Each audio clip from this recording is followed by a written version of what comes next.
So welcome back to Cole and I's YouTube series where we're discussing our book. Today we're discussing the premise of Don't Say Cis. I'm a current master's student in clinical mental health counseling. Cole is a current undergrad student. So today, Cole, we're going to be discussing Don't Say Cis in depth. We're going to be going through the premise, symbolism, imagery, ideas and concepts. So it's going to be quite the ride and quite a long video.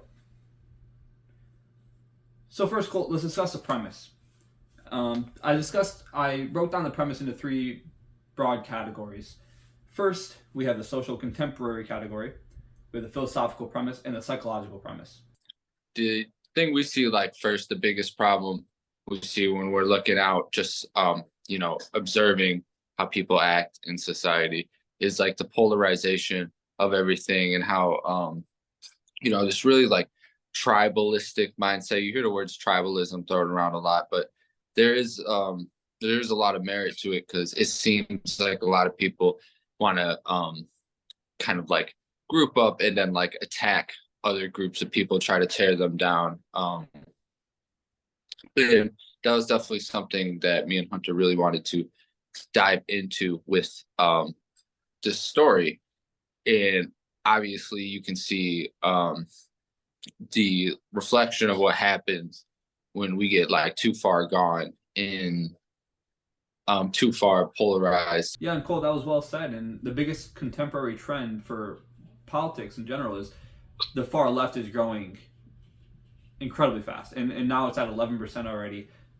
That's from Politico, who did the polling. So the far left is growing, and we wanted that to be reflected in our book. And so we made the contemporary left from today, we made it astronomically large, and we made it overpowering in society in our book. But the next thing was, with that polarization, there's more hatred for the other side. And Cole, you were talking about tribalism. Tribalism is described as people in a group, and they oppose another group. So we have everyone split up into smaller and smaller groups, and that's what happens when people are no longer at the top level of tribalism. No longer all Americans divided. They're more divided instead of being unified by their country or nation. And the same thing with religion, right? We used to, as Americans, used to all be Christians. We get into smaller and smaller tribes, and that leads to more and more hatred from out group. So with the tribalism and the smaller and smaller groups, we have this postmodern idea, right, about subjective morality. Most people believe that morality is subjective. I know, of course, psychologists like Jonathan Haidt, they show that morality is intuitive. It's also environmental, but less so subjective, more objective. It's cross-cultural, pretty consistent.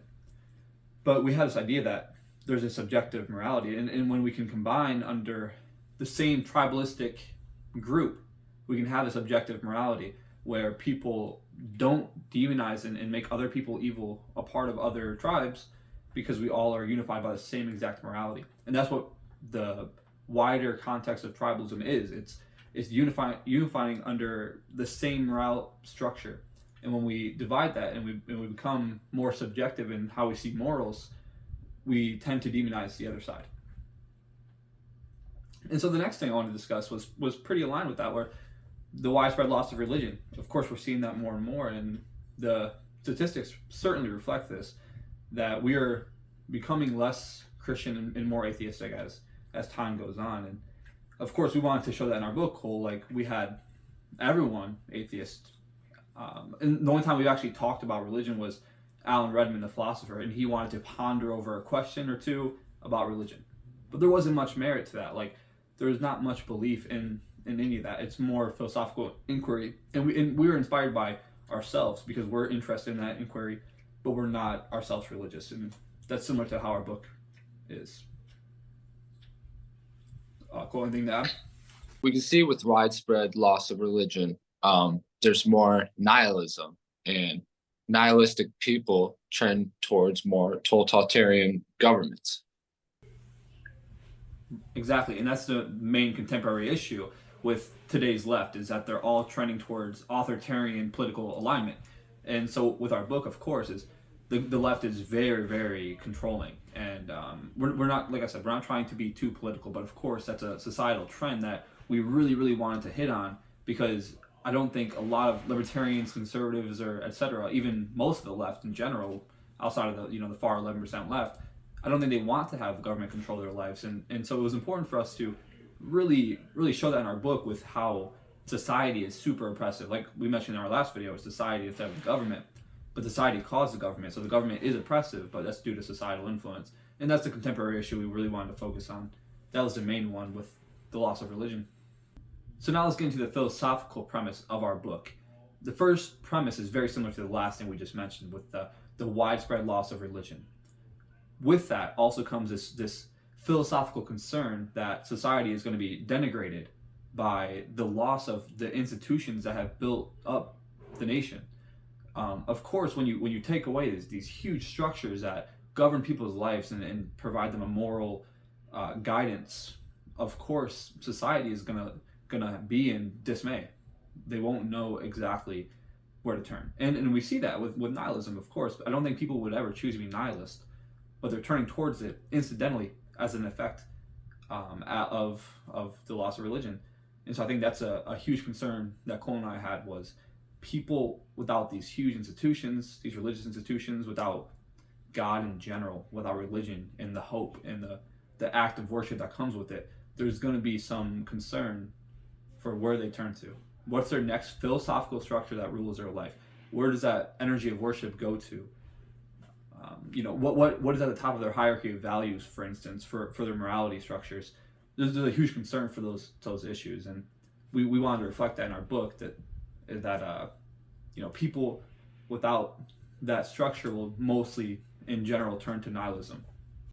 What we see with nihilism, there's obviously a huge trend towards hedonism. I think it's like pretty easy to see that a lot of people make the connection right after they see there's no meaning to then just to seek pleasure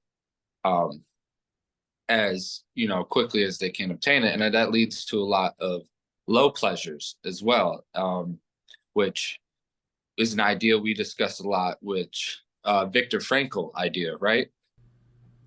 Exactly. And with those low pleasures, that can really be the defining aspect of hedonism, where you pursue low bodily pleasures, such as, porn is a huge one, for instance, but also just short-term mating strategies would be the evolutionary psychology term for it.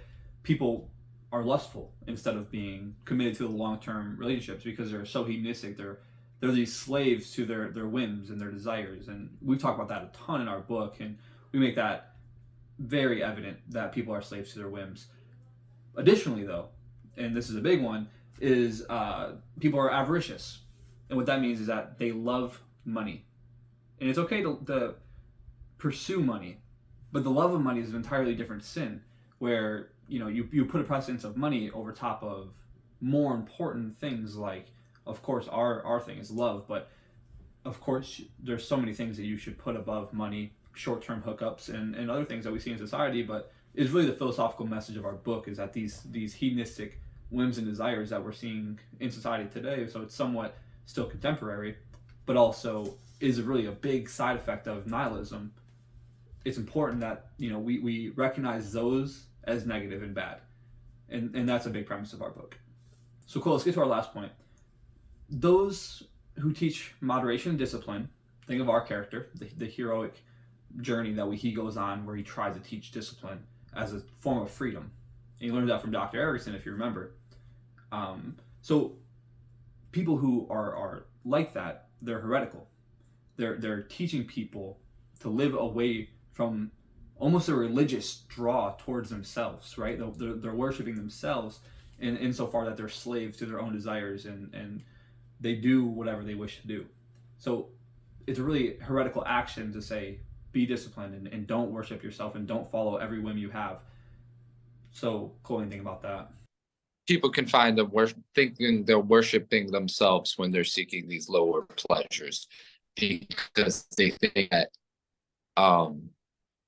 gaining that pleasure is the meaning, mistaking that instant pleasure for the meaning. But that's not necessarily what our characters, who are more disciplined, understand and have better knowledge, understand. They know these higher pleasures, these more disciplined ideas like love, that may not be instantly gratifying but take long times is more fulfilling, and more is what life is about than the things that we're concerned about, like just the hookups and lust and just the non-fulfilling low pleasures that these hedonistic people in our world gravitate towards. Yeah, cool. Can I build off that real quick? Absolutely. So you sound very Frankel in what you're mentioning, but you also sound Freudian, right? With the mention of delaying gratification. That's the basic way to build moral.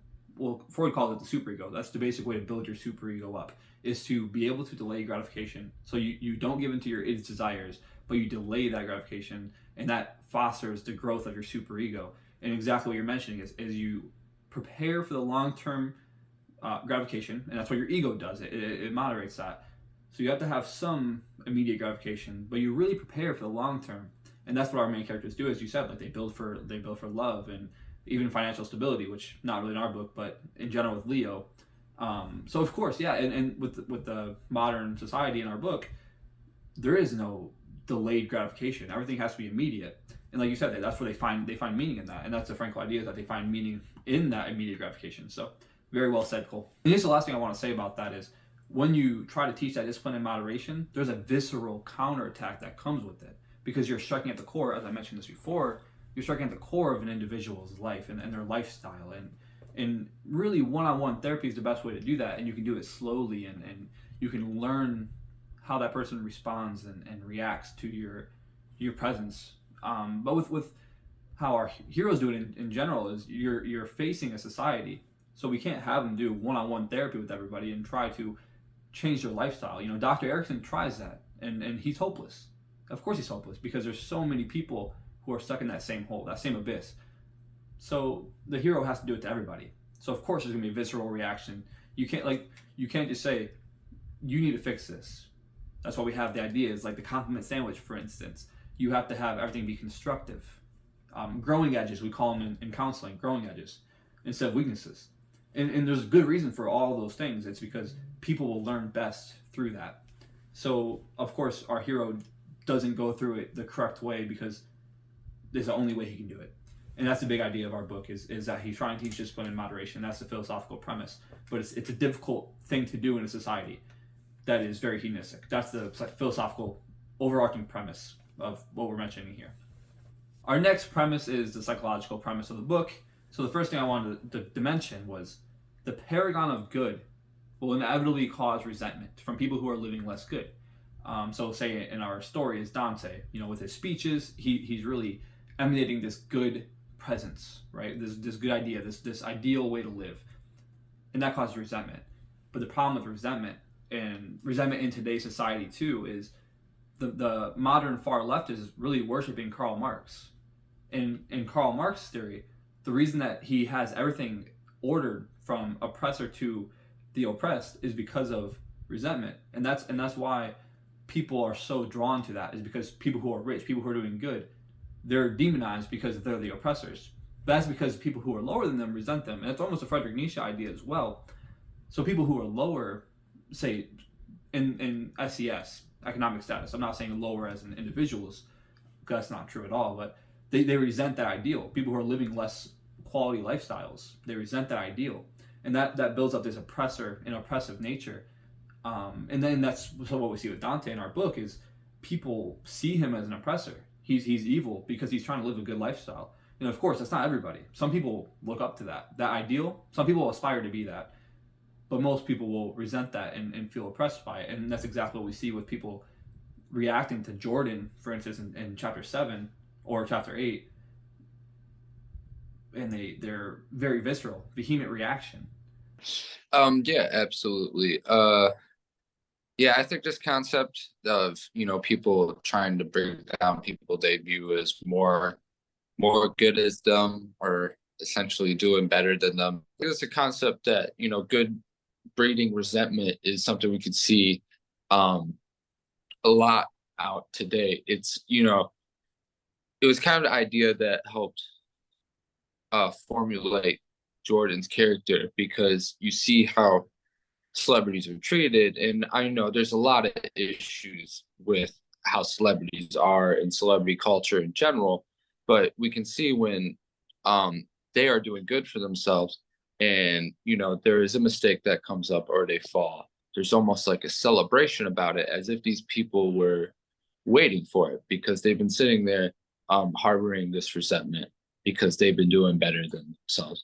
So exactly, that's what happens when you demonize success for the sake of success, because they're oppressors all of a sudden. And with that, you have this perceived state that you're a victim or that you're oppressed. So the best way to react, and this appeals to self-preservation, like it makes good sense. The best way to react is violently, and that's why there's a lot of violence in the book, and more violence than we probably see in contemporary society. So the same concept that we use with this resentment towards the paragon of good can be seen with religion in our story.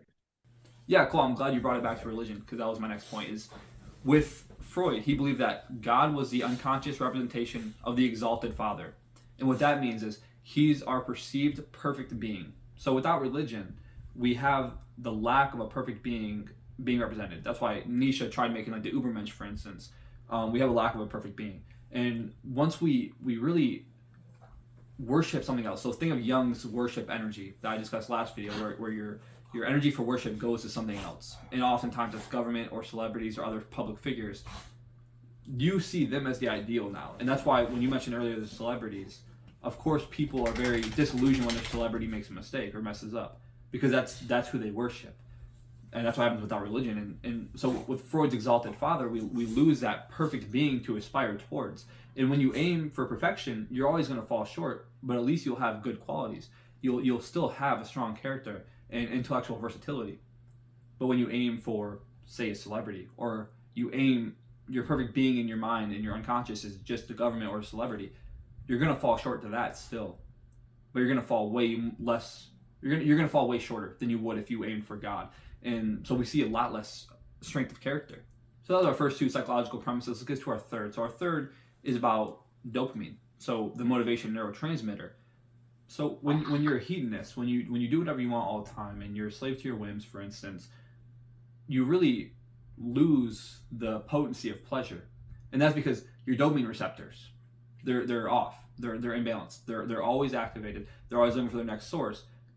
Except that's why they teach novelty for married couples, for instance, is because you want to lose that dopamine for a while so that the motivation is very high, and then the endorphins are very high, and all the other chemicals that come with it, the neurotransmitters that come with it, are very high.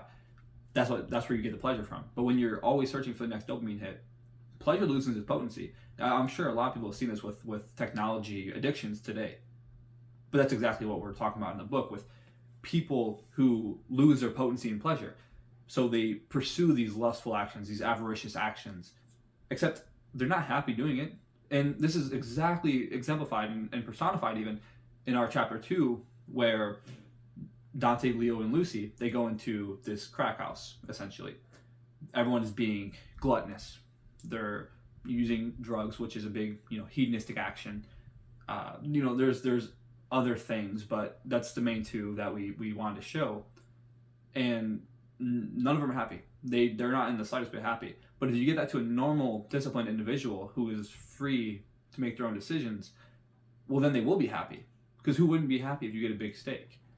Well, only people who wouldn't be happy with a big steak is people who had steak every single day.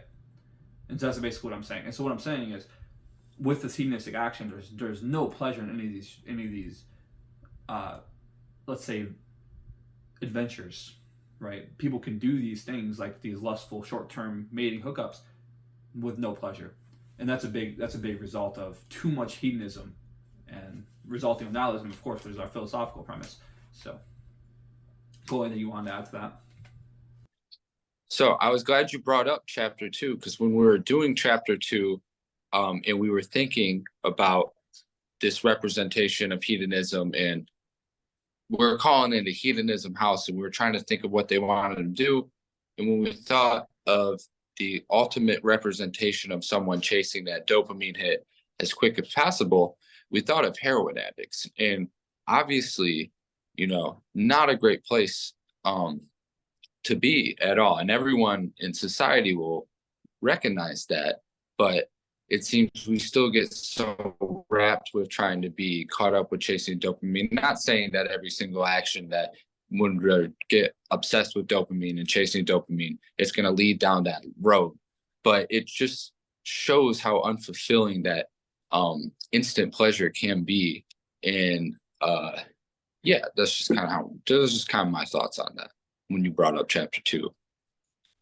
Yeah, that's a good addition to the discussion. And people who want to know more about the dopamine in particular, read Dopamine Nation. So that's a good book for it. So let's get to our final psychological premise, Cole. And this is the biggest one. And it's Viktor Frankl's idea of love being salvation of man, how men can find purpose.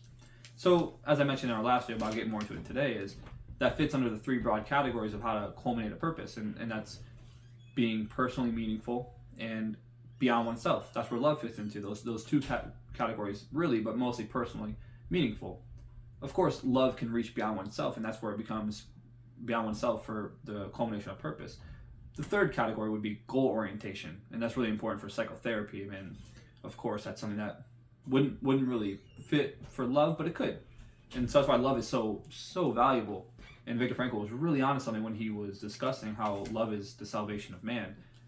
So with the reach beyond oneself, I mentioned this before, but this is exactly where religion fits into the purpose, where people who are religious automatically have a sense of purpose, is because they're always reaching beyond oneself, and that's towards a religious institution or a god. And so they already have a culminated purpose built in. But with love can somewhat substitute religion, and that's kind of what me and Cole explored in this novel, because love can fit in that same category of how to culminate a purpose.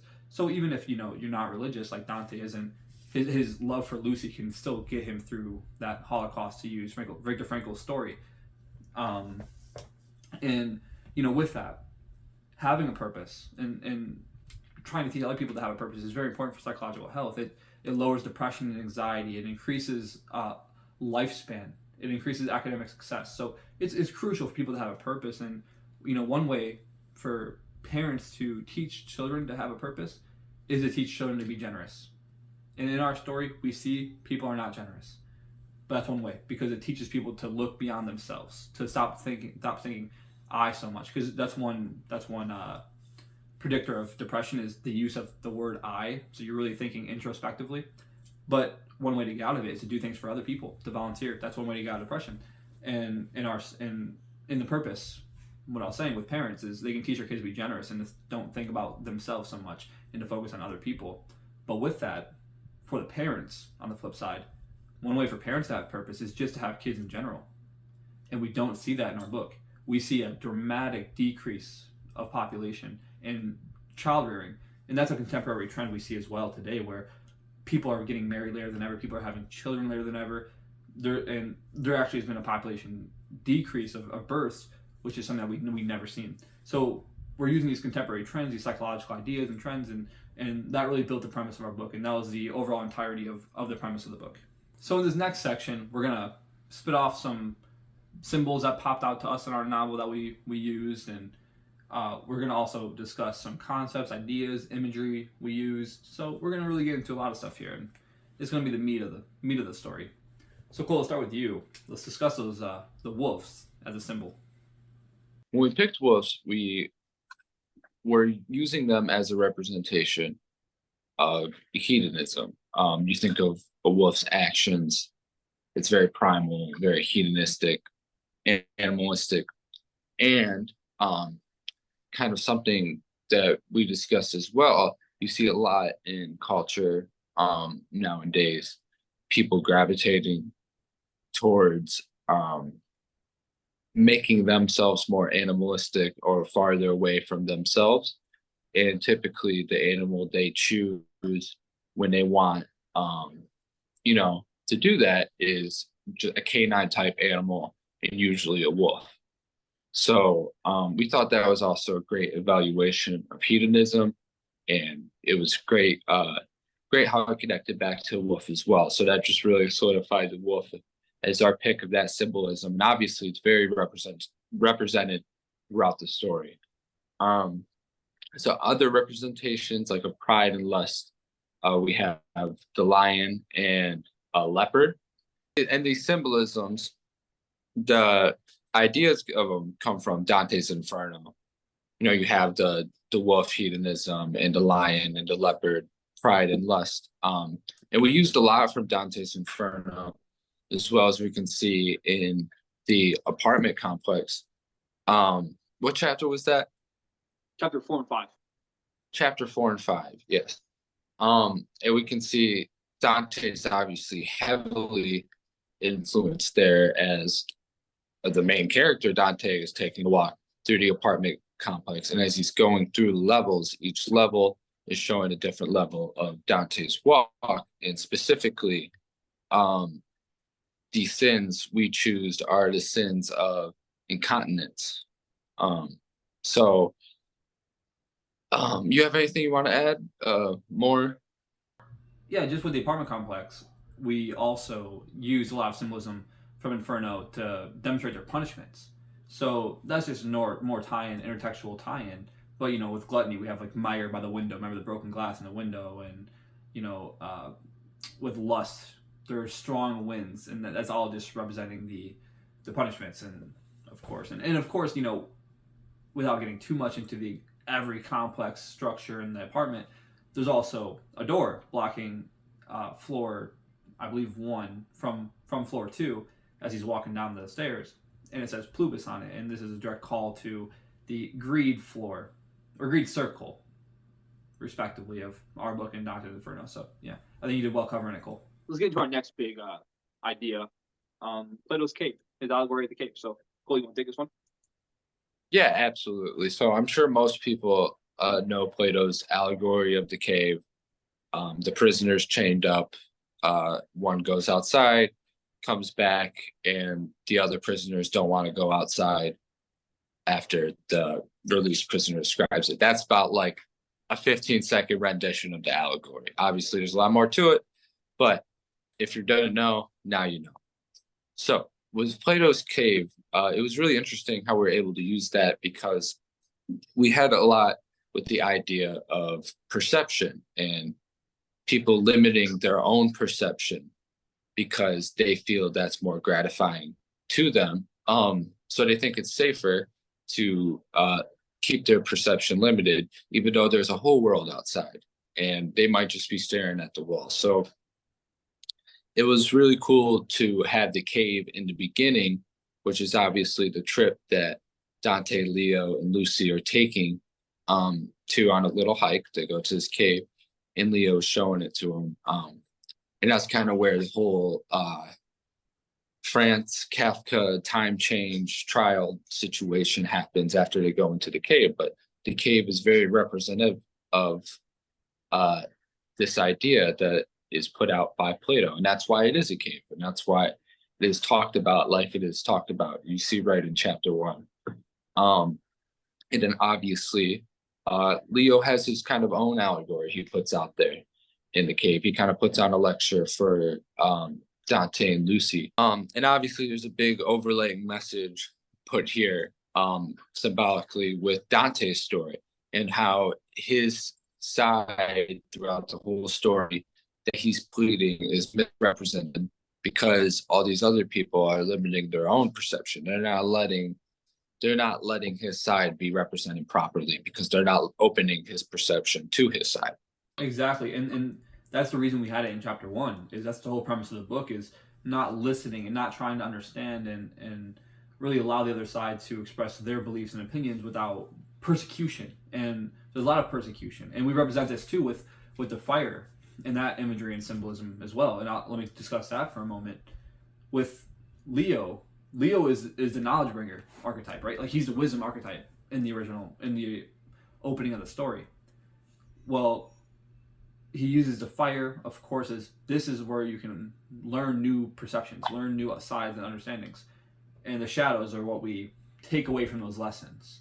And the shadows are what we perceive are those lessons, and that can be misrepresented because we don't see the true form of what the fire is. So with Leo catches on fire in chapter 2. And of course, we're going to have spoiler warnings in the description, hopefully. So Leo catches on fire in chapter 2, and he was the knowledge bringer, but now he is also still bringing knowledge. And with the imagery that Cole so beautifully implemented in the book was Dante and Lucy were being shadowed on the wall. Their shadow was cast on the wall right in front of a few heroin, let's say, abusers on the couch who were near passed out, but were still able to see the shadows. And that was really presenting the rest of the book, where their side, their knowledge and their understanding and their perceptions and their beliefs are all going to be misrepresented and persecuted for the fact that they're different from the majority of individuals. And same thing with Dr. Erickson, right? We see in Dr. Erickson, he gets caught on fire just like Leo, and that's because he is the modern day Leo. He is what Leo would be if he was born in this contemporary society. So we see a very similar idea where he gets caught on fire, and with that, a shadow is cast on the wall. And that's because even his ideas as a psychotherapist were misrepresented in society. And he was more aligned with our original Leo, albeit a lot more nihilistic and pessimistic and misanthropic. But his ideas align more with Leo's and our main character, Dante. So of course his ideas were still misrepresented, and that's why he caught on fire as a knowledge bringer and cast a shadow on the wall still. So that's what the light and the shadow of all derivative of Plato's allegory of the cave, with misrepresenting forms of other people and individuals and misrepresenting beliefs and ideas. And Leo, he describes this plainly and out there in chapter 1.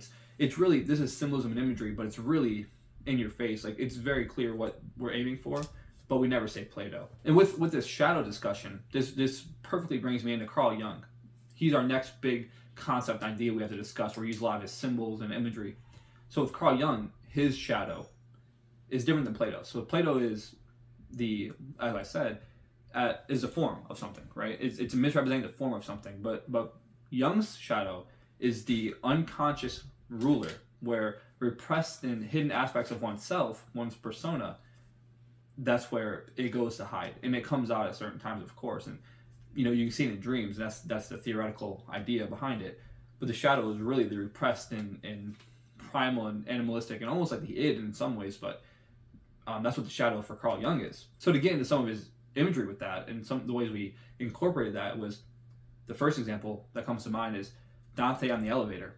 So Dante was on the elevator going up the elevator to floor 4 with Jay and her posse. Well, we remember Dante takes a quick moment to look down and he sees the shadows. Well, of course, this is the personification of his own internal battle with his own shadow. So he's fighting this urge to be hedonistic. He's fighting this urge to be lustful. I mean, there's a pretty girl, as he describes it, trying to, have a short-term sexual encounter with him. That's a hedonistic dream for a lot of men. And of course, when he looks down, he sees his shadow. It's really an acknowledgement that he's giving into these repressed animalistic urges, we could say. And then, of course, so they go to the apartment and they have a discussion. And Dante really understands Jay. She wants a deeper emotional connection, but because of societal influence, she doesn't pursue that, and she really hides that aspect of herself. And what that means in Jungian terms is that she has a mask. She has this persona that she puts on, a facade, you could say. And what that means is that her shadow isn't always cast, because she does have a mask. And so there's this unique, very absurd idea that when they all go to the room to have sex, it says like 5 people walked in the room, but only 4 shadows followed. This is literally a perceptual difference from Dante in the beginning of the chapter versus the end, where he now understands that Jay is wearing a mask. She does have a persona. She isn't just a complete slave to her desires and whims, and therefore her shadow isn't controlling her. The other characters, their shadow is controlling them, which is why their shadows are cast, because they're fully out there. They're in front of the mask. There is no mask for those characters, because their shadow leads them, because they're hedonistic. But Jay, she is wearing a mask, and that's why only 4 shadows followed, because he understands her to a deeper extent. And when you understand someone to a deeper extent, you can understand that there is hidden aspects to themselves that they're not revealing. And she is, in fact, wearing a mask. That's why he learns about her. With Carl Jung as well, unrelated to the imagery and the symbolism, is this idea that become whole by understanding your unconscious in your shadow, and you bring that to light and you integrate that. And I talked about this in our last video, but you integrate these ideas and you understand how to confront other people's shadow because you understand your own, right? And so to do that, to do shadow work, it takes a great moral work. It's a great moral exercise. It takes a lot of hard work, and it's very distressing and uncomfortable. And of course, as we know, this society, it coddles to comfortability and safety. And so we really teach people not to build that strong character and integrate their shadow into their personality and their persona and their self, we could say. But we teach them to hide from that. We teach them, if you're just a slave, there's no moral work that needs to be done because you don't have that mask and you don't have that ego that drives, and you don't have that self that is limiting and restrictive, but you just live to your shadow. But to integrate into a healthy self, it takes great moral work, and it's a lot of hard work. And of course, we can't be super introspective with Dante in a short novel, but what we can do is we can show that he has done this moral work. What we do is we show it with Jordan's death. This is really where Dante integrates his shadow for the first time, and he turns a new leaf. And that's because he understands, and you'll see this in the book if you've read it, when Jordan is being killed. So Jordan, the leader of the freedom fighters, right? He gets killed by a character named Stan. The people in the freedom fighters, they brutally and mercifully kill Stan. Just absolutely gory scene, right? Inspired a little bit by Cormac McCarthy, I guess Cole's favorite author. But they brutally kill him. And with that, Dante thinks to himself, he would very well might be one of those people who would kill him if he already wasn't being killed. That's really an acknowledgement of the shadow self. It's really an acknowledgement of these hidden aggressive tendencies where Dante thinks for a very long time that he's very rationalistic. He can go through life pretty calmly, pretty rationally, and he can make real change through his words. This was the first time where he felt this vehement reaction, this visceral reaction to an event, and he thinks, well, not the first time, but the first time in terms of aggressive tendencies, and he really thinks that this is my shadow coming out, and it would have came out if it weren't for other people's shadows coming out. This makes him understand the other side a lot more, and the left a lot more, and it makes him humanize them a lot more. And the reason for that is because he understands their visceral reactions to him and his beliefs. He is coming in and he's saying, you guys aren't living an effective, coherent lifestyle that is good for your health. Well, that causes a visceral reaction from them, and that visceral reaction can cause the shadow, for instance, to become violent and aggressive towards him.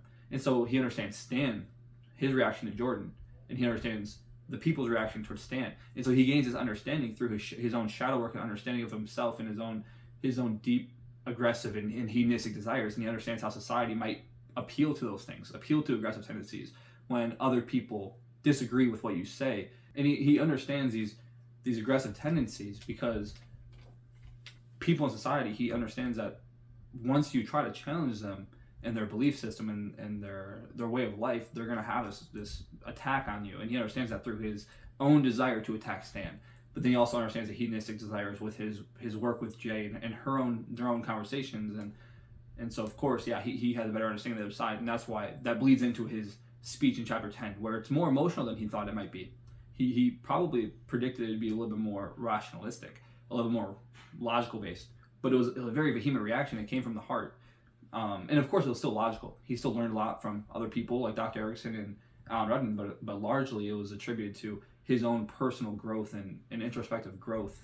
So he defended his adversaries. He was more ready to defend his adversaries. And that was largely attributed to his own understanding of and integrating his shadow into his life.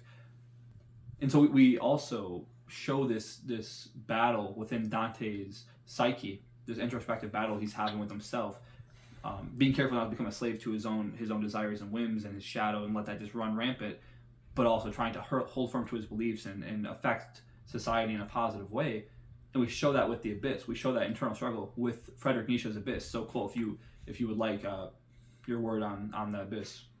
With the Abyss in Nietzsche, I believe the quote goes, if you stare long enough at the abyss, it will gaze back at you. So with the concept of the abyss, he describes it, Nietzsche being he describes it as a place to think about, discover these complex emotions, complex ideas, searching about. But you got to be careful because it's easy to get wrapped up in those thoughts and be consumed by those thoughts. And that's the idea. If you're staring long enough, if you're thinking about these thoughts, you're going to be consumed by them in this abyss. And we use the abyss in Dante a lot throughout the story. My favorite use of it is with the wolf statue, and Dante's having to reach into it and he's staring into the abyss. I love that use of it because we have the representation of hedonism, and he's kind of staring into this abyss of hedonism and all the complex ideas that come along with that. And he has to reach into it dangerously because, as we know, he spent too much long time in there. The idea is the abyss would gaze back at him, consume him. But as we know, he got the key. I believe he was looking for a key in the wolf. Yes, that's what it was. So absolutely. So that was my favorite use of the abyss in the story. We have more uses. There's a lot of times where Dante's lingering and looking at the coffee, and there's a very reflective moments for him, very retrospective moments you'll notice when he's looking into the coffee because he's dissecting these complex emotions, and that's why we have him staring into it. Yeah, and another example real quick before I let you continue is Dr. Erickson's glasses, and that's a moment where he loses hope and he loses his another wise old mentor figure, with wisdom, and he's losing the hope, and it's easier to get caught in the abyss when you're feeling hopeless, and that goes into the nihilism, where nihilism can be really the entrapment, and how you get trapped in the abyss is nihilism, hedonistic action, not a quality lifestyle, and that's why Nietzsche says he took 3 steps to get out of the abyss, and that's I don't remember the exact order, but it's a good thought, a good word, and then a good action. I think that's actually the right order, but that's the idea. So you can get stuck into that abyss. And Dr. Erickson's glasses, it plays out because it's always gazing right into Dante's soul.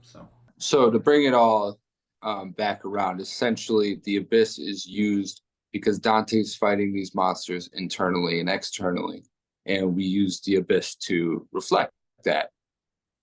The next concept we wanted to discuss was the court system. So, of course, this will be brief, but the judge is more temperamental, and that's a reflection of society. Society is more temperamental. They're more vehement, and the judge represents that. The judge is abnormally very emotional and very non-objective. And that goes into a different symbol I wanted to discuss as well. Anyways, is Lady Justice. So, Cole, if you want to discuss Lady Justice and how that symbol plays into our court systems as well. Lady Justice, when we show her in the courtroom, we made some changes with the basic symbolism that we all know. With Lady Justice, what we did was we took the blindfold, which is for impartial judgment. The justice is blind, and we had it skewered by the sword because it's impartial judgment, and it's a violent act that has taken it off. And then on the scales are even, and on one side of the scale is a wolf, and then the other side of the scale is a dove. And this, what we're showing is that essentially in this world, that the hedonism and hope, they're seeing it as equal. The next concept judicially is the matriarchal structure, and that was defined. Cole defined that in the book as the matriarchal structure, which I thought was very interesting. But it was my idea to have the men be outlawed from positions of power, and this goes back to our conversation of resentment and political success of males in history.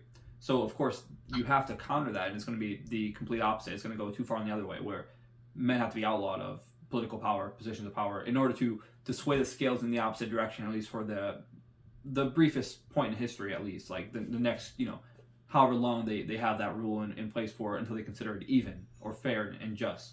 Because we're not saying this is an unjust society. We didn't say that. We just said it was partial. So there was a matriarchal structure to the court system, and that's a big thing. And that could be the reason why there's so much changes in the dynamics of how it works, but that's not likely why. It's most likely the reason is because society has changed in general, in a broad scope, and we don't attribute that to the matriarchal structure. But it's important to note that we did have that symbol in there because of the resentment and the oppressive and the oppressor nature of these relationships. So, and then the counter of that is to strike like violently, how you talk about with Lady Justice's sword, is you strike violently against that, and that appeals to Thomas Hobbes' first law of nature, where you really are appealing to self-preservation, but you're also appealing to striking down those who aren't willing to collaborate with you, and you feel as if the oppressors aren't willing to collaborate and make really good compromise with you. So of course you're going to strike violently against it. And then the last thing, we talked about this too, is the court of public opinion. The reason that, I talk about this some, so I'm going to say something a little different, is the reason that there's a court of public opinion is because everyone is so free to watch these cases of assault and violent cases. And the reason for that is because of the worship of government. And because of that, they're dedicated to it, and they're dedicated to the judicial process. That's not something we see too much today, just a little bit in particular cases, but this is really every violent case. And the government understands and appreciates that they're going to get complete, cooperation from its citizens. That's something that we couldn't get today. And they don't have to make it a law where you have to cooperate. But there is a lot of cooperation and collaboration with the citizens and judicial decisions. So, including even the sentencing. So the citizens also choose the sentencing of the guilty individual. The judge is really there to moderate the discussion between the two lawyers, and the lawyers are really there to emotionally defend or attack the client.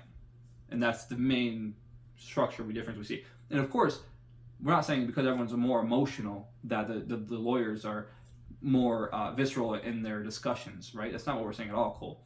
What we say is people are watching. And when you're appealing to people, you want to appeal to pathos. You want to appeal to the emotional side of them, because that's where you're going to get their vote. That's why politicians have such a way with words that people consider them fraudulent or liars, because you're always concerned that they're trying to manipulate you in some way, some emotional way. They're trying to appeal to your sense of morality and justice, and your sense of community and tribalism. So you're always vigilant of a politician misleading you in that way. And that's something that happens in the court with the lawyers, that they're practically politicians because they're relying on your vote to be successful. We also, a quick little symbolism in Dr. Erickson's office, there's a mention of a drawing of the myth of Sisyphus, which, if you know the normal myth of Sisyphus from Greek mythology, it's the case of Sisyphus having to push the boulder up the hill for the rest of his life. Albert Camus then adopted that and brought the principle that imagine Sisyphus pushing the boulder with a smile, and he uses that as the foundation for absurdism.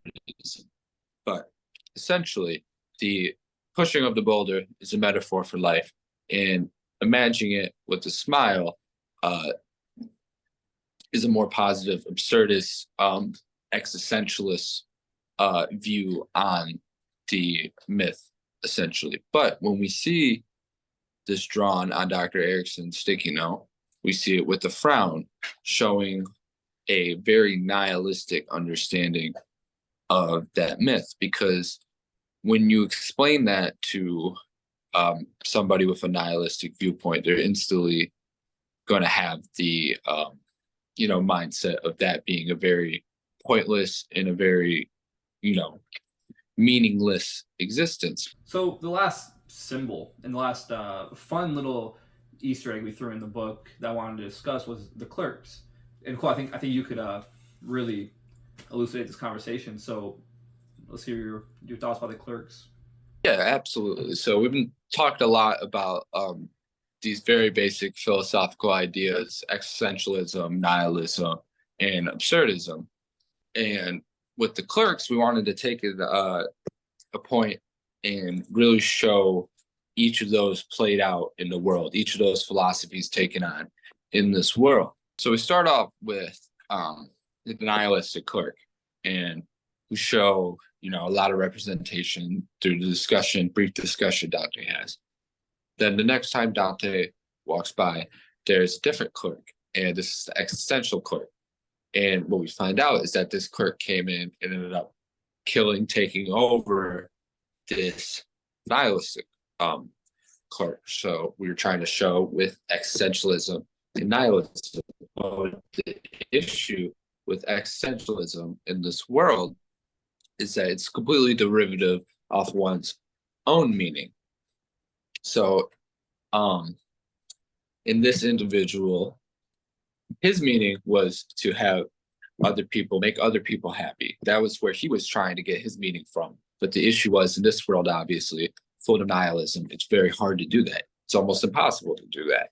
So what we find the next time that Dante comes around, there's an absurdist clerk, very absurd dressing. What we see with the absurdist clerk is that this is a much more reliable ideology in this world. You can see that he's just able to make the most out of it, and it's personified the most with his dancing in the rain and Dante watching that. It's a very absurd world that they're in, so it makes a lot of sense that the absurdists would thrive. Yeah, I'll just say one thing. So with the clerks, they're the personification of the particular philosophy that they represent. So they're not actually real characters, and so every time you interact with them, it's literally just him talking to the, let's say, Albert Camus or Sartre or even Nietzsche for nihilism, because he's probably still the best example. So with nihilism, with the girl, it was a very fun way to show what we showed in our book was she was just devoid of life, like she had no purpose. So that's the paragon of nihilism, because she has no purpose. Nothing means anything to her. Her work means absolutely nothing. So she's just looking off in the distance. She doesn't care to help Dante, but she still does, because that's the monotony of life, and that's why nihilists get into this little rut. And so the existentialist, in a very absurd way, he says, "Oh, I've killed her." When Dante asks where she's at, the old clerk, he says, "I killed her," and he's smiling about it. And he means that in a metaphysical sense. He means that in a sense where existentialism replaced nihilism, like Cole said. But then, he has a goal, as Cole said, is to make other people happy. That's not very, consistent in this world. That's not very reliable. So it's very dependent on your particular goal.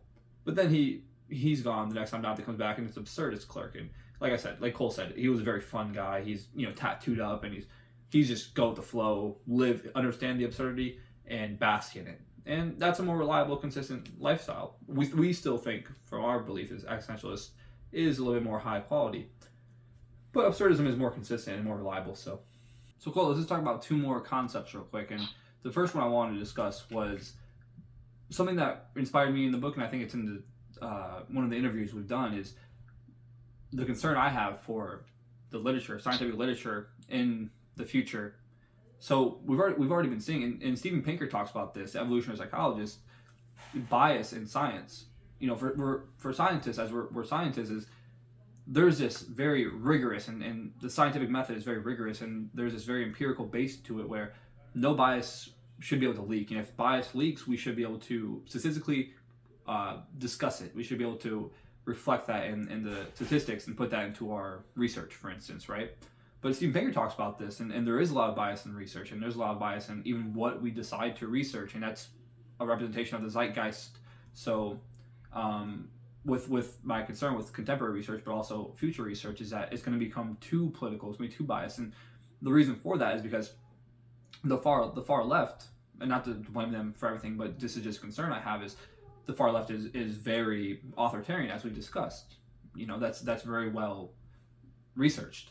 So my concern is that if research is unflattering, just like how our character was unflattering, they're gonna attempt to strike against it. They're gonna attempt to destroy it or change it in some way. So that's why we have this huge concern for science.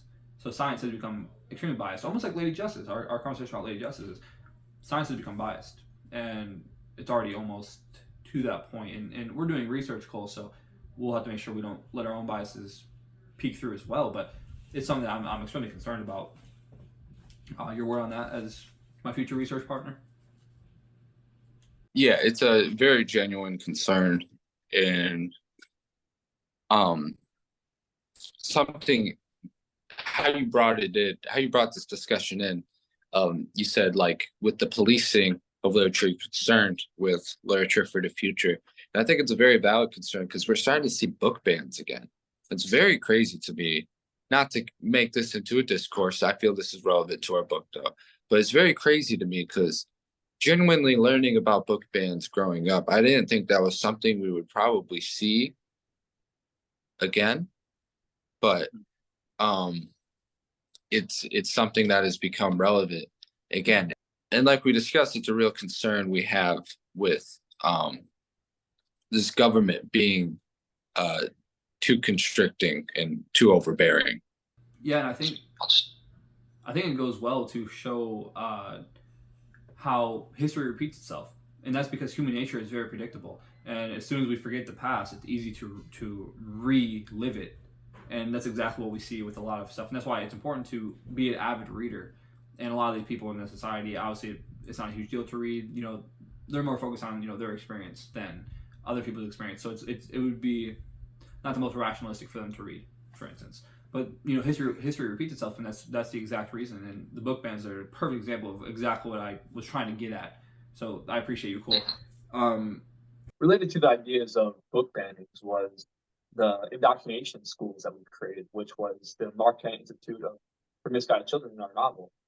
With that, we have to understand why that was in our book, and we have to understand what it even is. And so what it is the propaganda machine, and why they have it in this world is because there's a lack of tolerance for the freedom of speech. And so when you take away critical thought, you minimize that potential harm from someone's ability to speak freely. And that's how you do the conversation with free speech and tolerance, but it really is crucial for having any discourse at all. You need critical thought and you need the ability to speak freely, because no matter when you speak or what you speak on, you should be able to risk being offensive so that you can find the truth in the matter. And this school is designed to find people who like to think critically or think holistically and punish them for that. And that's why we have the school in the first place. You can see in this world, people want to protect their feelings because they feel if they're being governed, like, critical thinking, critical speech, and they're kind of giving like a life already made, like rolled out, like this is how it's supposed to be lived. And they all follow suit, like they know that's going to be a good life. But really, it seems to breed more robotic thinking and no like individualized thought. And it takes away a lot of the nuances of life that people find meaning.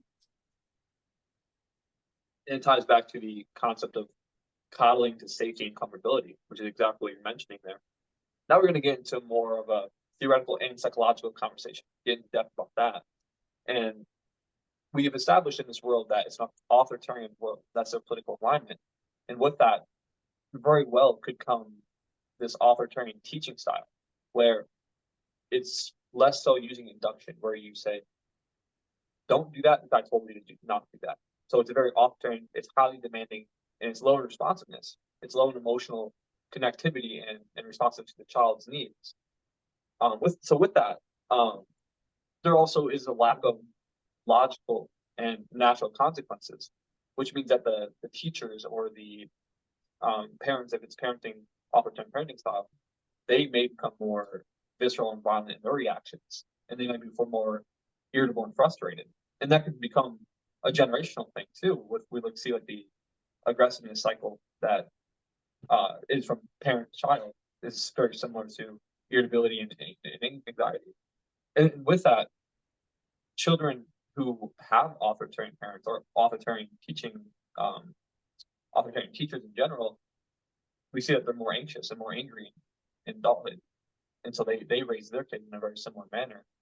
Just really like what you said about the kind of cycle that comes with the parenting and how that parenting cycle essentially breeds all the components that's going to form the kids into parenting the same way.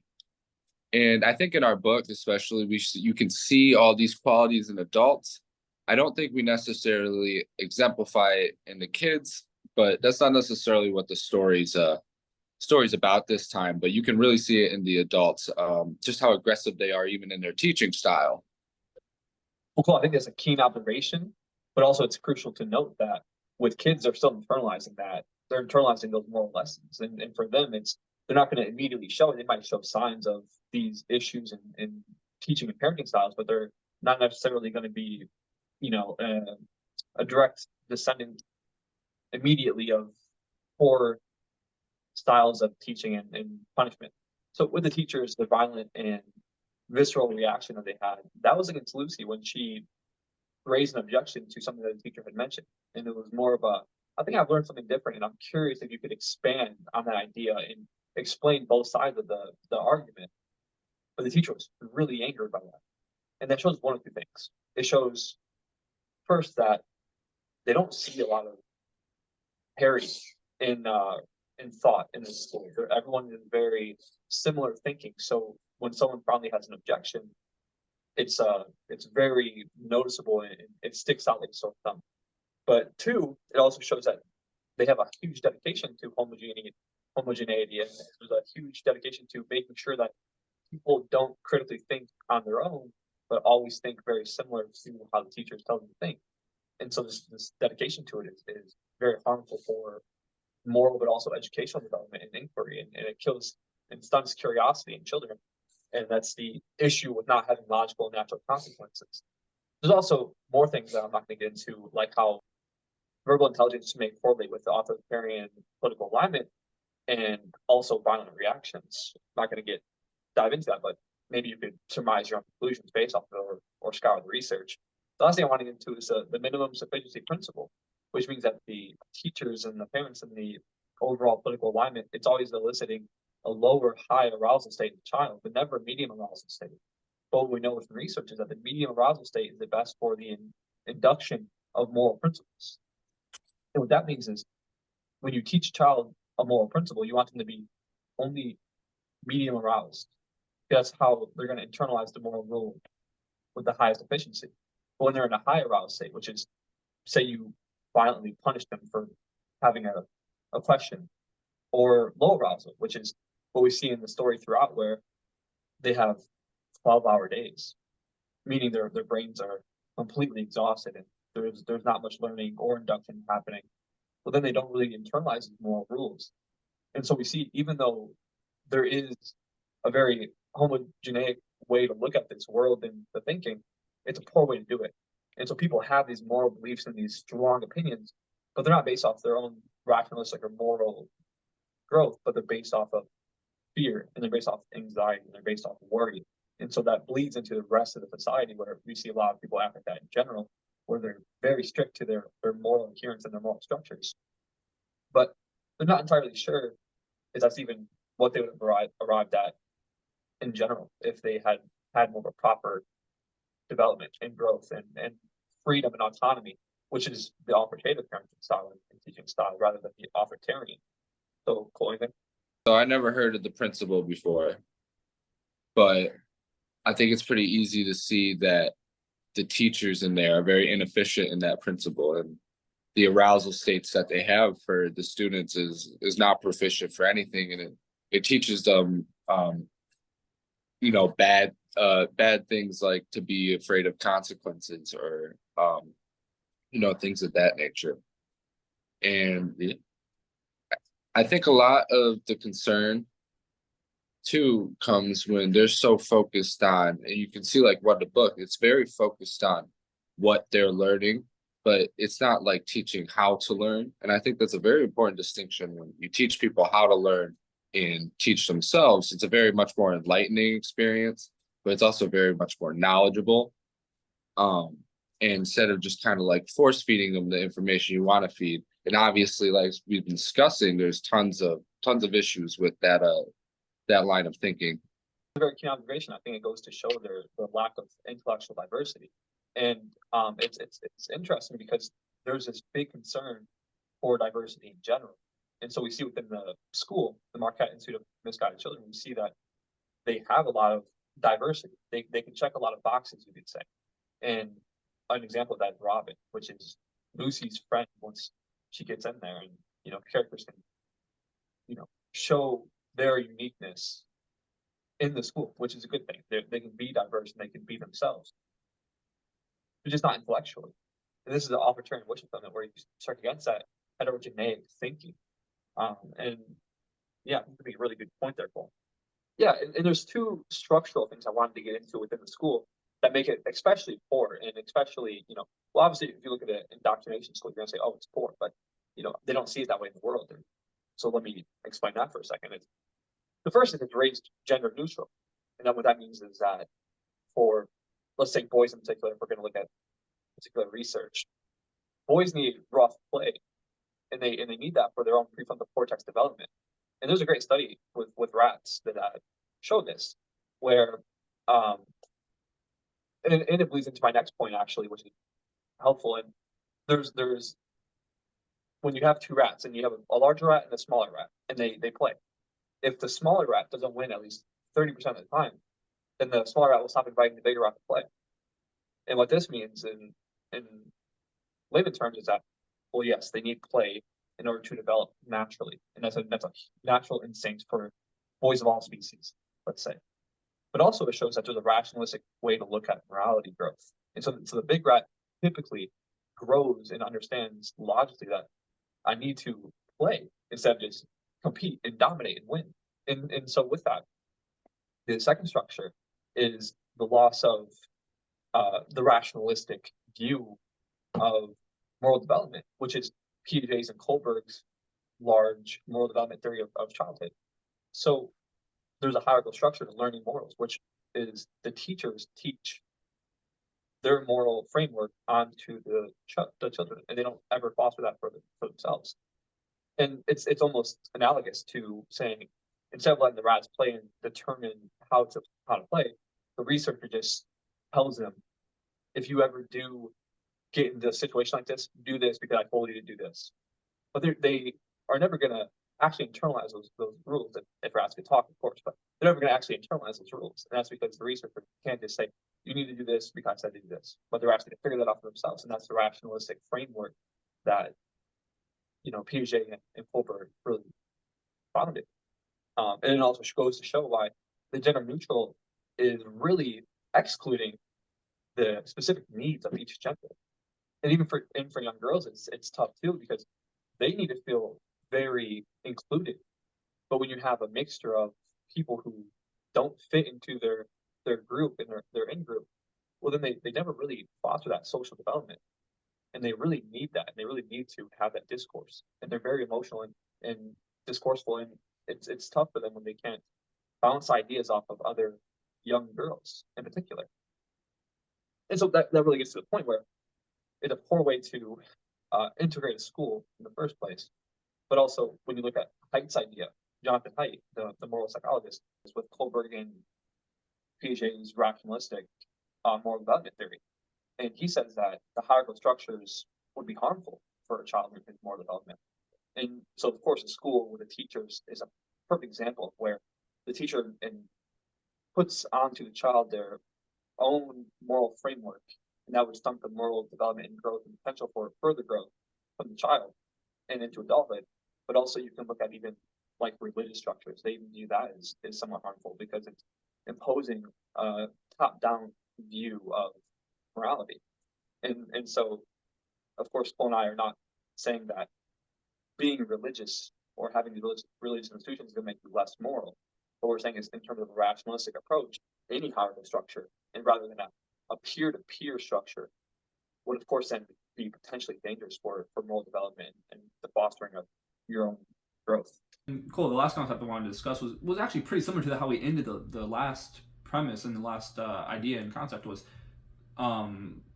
the metaphysical reason why Dante might have been transported to the future. And this plays to the classic story. It's a very common story where someone gets transported to a different time and they're the savior. Their time's morals and reasoning, of course, was better than this other times, and it's a very drawn out story and idea, right? So it's not super unique or interesting.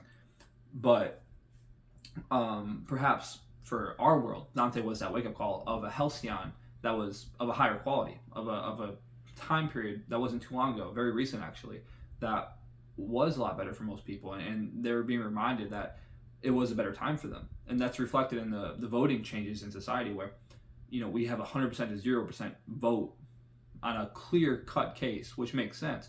But on that same clear-cut case, we have a near split vote. And Dante still loses, of course, because like I said, he's not going to be the one to make that big drastic shift.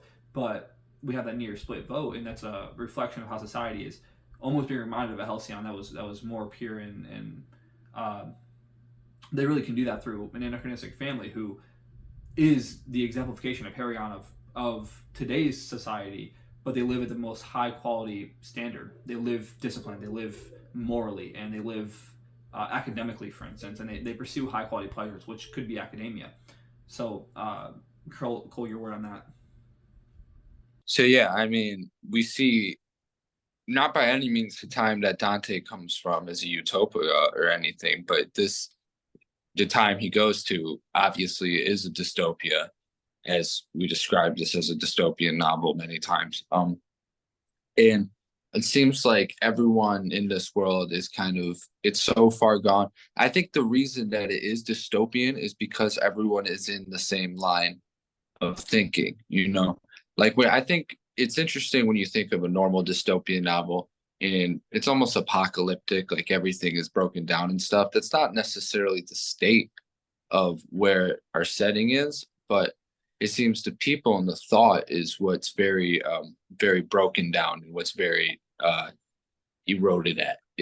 Everyone is allowing themselves to just be placed in cages, and Dante is just kind of walking freely, able to observe everything from an outside point of view.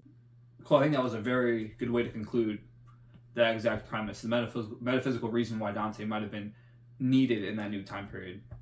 So that concluded our conversation about the premise, the ideas, the concepts, the symbolism, the imagery, all the meat of the book of Don't Say Cis. So I had a great time discussing this book, and I hope readers find this interesting. And if you have read it, hopefully this discussion helped understand some of the concepts. Of course, we didn't get into every little image or symbol, but we discussed some ones that stuck out to us and the ones that we thought were interesting and fun to throw in the book. So cool. Thanks for talking to me today. Really appreciate it. It was a lot of fun. Always love coming on and talking about books, Hunter. I'm going to say it every time. Love talking about books, especially our book. It's cool that we made that. So see you guys. Have a good one.